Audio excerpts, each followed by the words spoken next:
I'm just basically vlogging my Domme journey.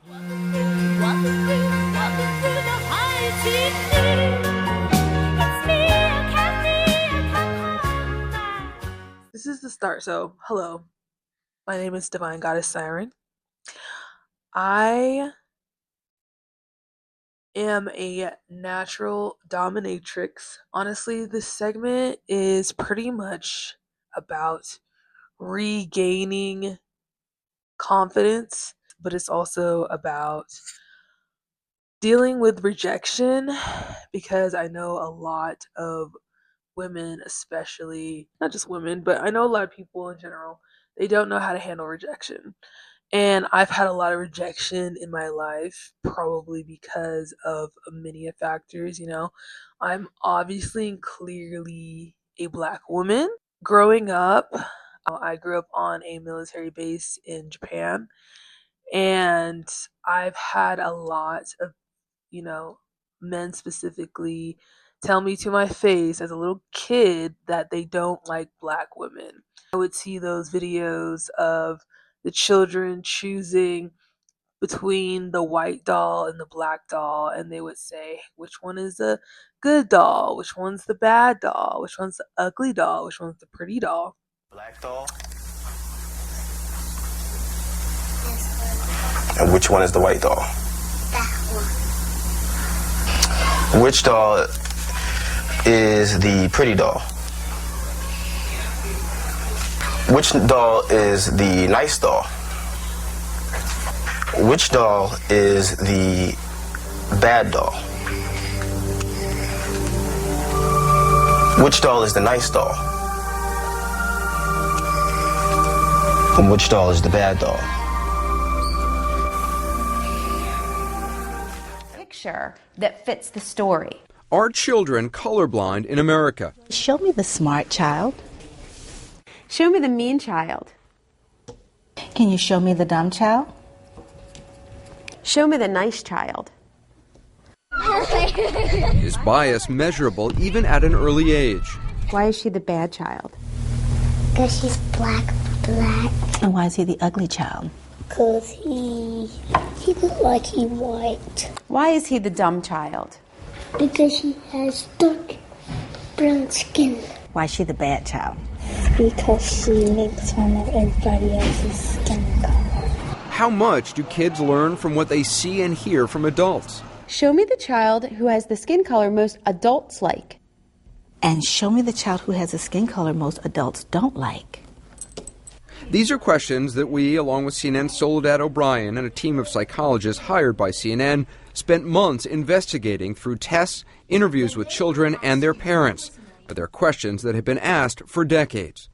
The first doll study ignited controversy in the 1940s, when psychologists Kenneth and Mamie Clark pioneered studies in the effects of segregation in schools by asking African American kids to choose between black and white dolls. The so-called doll test found black kids overwhelmingly preferred white over black. Those results were at the center of the landmark 1954 Supreme Court case Brown versus the Board of Education that desegregated American schools. Now, with the first African-American president. And I would always be like, in my head, even as a kid, I was like, why is the kids choosing the black doll as bad and ugly, regardless if the kid was white or black? Black children were choosing the black doll as bad and ugly. And as a kid, my mom taught me that I was beautiful no matter what, and I believed her because I thought she was beautiful and I wanted to look like her when I grew up. Lo and behold, I do, so I'm grateful. And lo and behold, things like Black Girl Magic and Whitney Houston's and the Naomi Campbell's, the Harriet Tubmans. Even we had a woman running for president. So we have women of color, especially Black women, who defy the limitations of what we are told we should be. We defy and become whatever we want to be.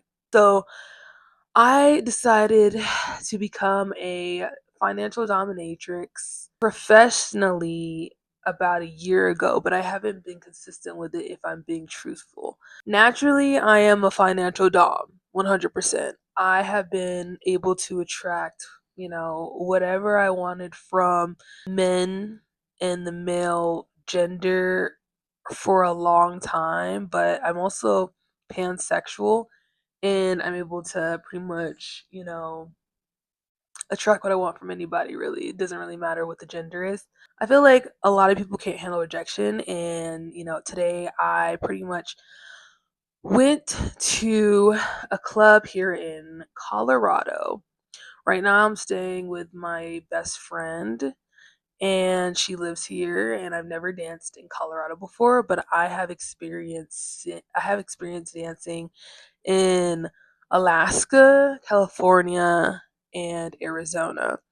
The first time I was rejected from a club was in Vegas, and that hit me pretty hard. And I tried maybe like three clubs, and I called it quits. And I went to Arizona, and I started dancing there during COVID. When I say dancing, I mean exotic dancing, like stripping. Really, that is a topic within itself. The start of my stripping journey. That's a whole video, and honestly, I'll probably tell the story. Stripping and femdom, dominatrix work, sex work in general. That is the you know it's probably one of the hardest professions to continue to do because you deal with a lot of rejection. So you have to have a very thick skin. You have to have a thick skin, and you have to keep going and keep positive because it's a high risk, high reward job.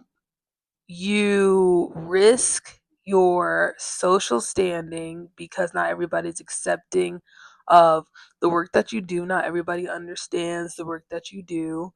Not everybody understands that there's boundaries within sex work, and not everybody does the same thing.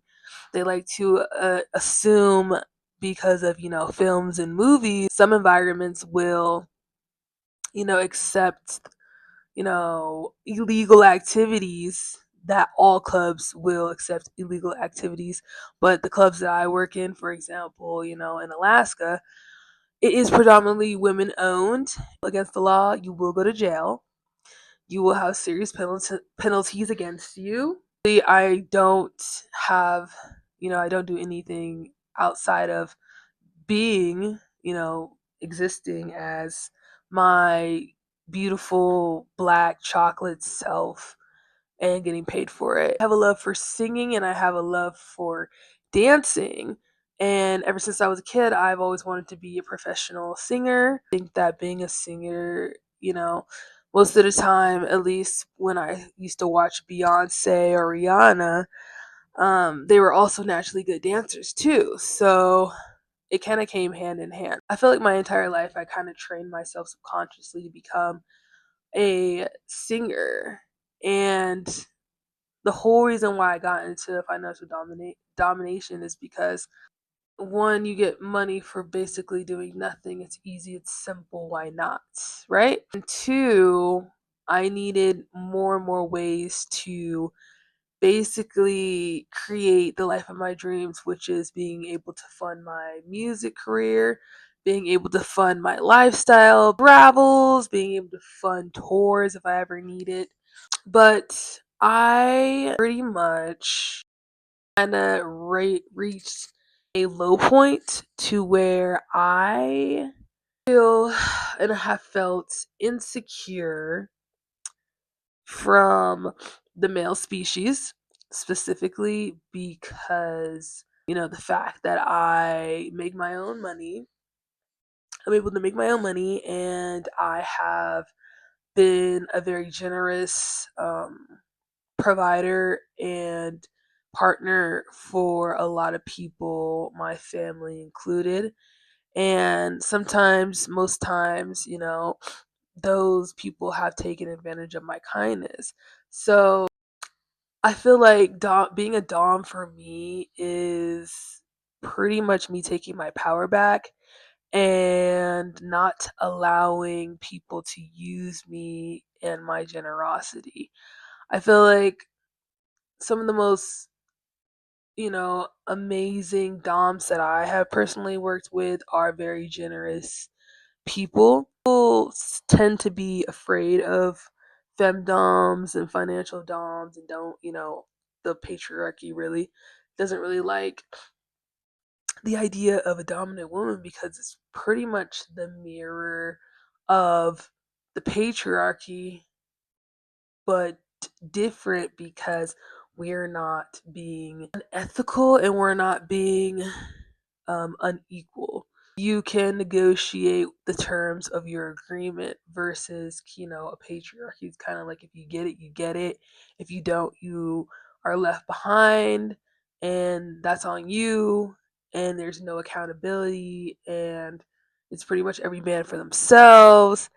And in, the Dom world, of course, we have some people who have taken on a more patriarchal approach, of course. Domination is oftentimes linked with patriarchy and masculinity. The type of Dom that I am is very feminine, very equal reciprocity, very much, communication based, very much love based, really. Like exploring the things that we love together, but also me still in charge during the sessions. I am loving being dominant and taking control of my life and choosing what I want to do in my life. I've been on the flip side where I have been submissive, with partners or with friendships or in school or whatever, the military, and um I can understand how to navigate and, help my sub through whatever it is that they, want to learn or want to go through. And my strong suits tend to be, mental, intellectual, and deep. I like talking about real shit, what's really going on with them.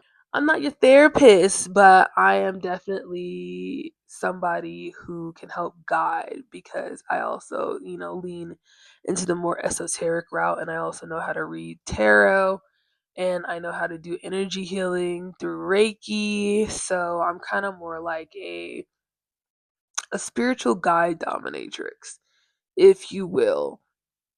If you will. And I feel like I came to this conclusion through my dancing journey. We're telling the dancing journey at the end of this video, which is crazy. So hopefully, like me cutting this up is not going to be a pain in the ass. But we're going to tell you the story about how I started stripping, how I became an exotic dancer.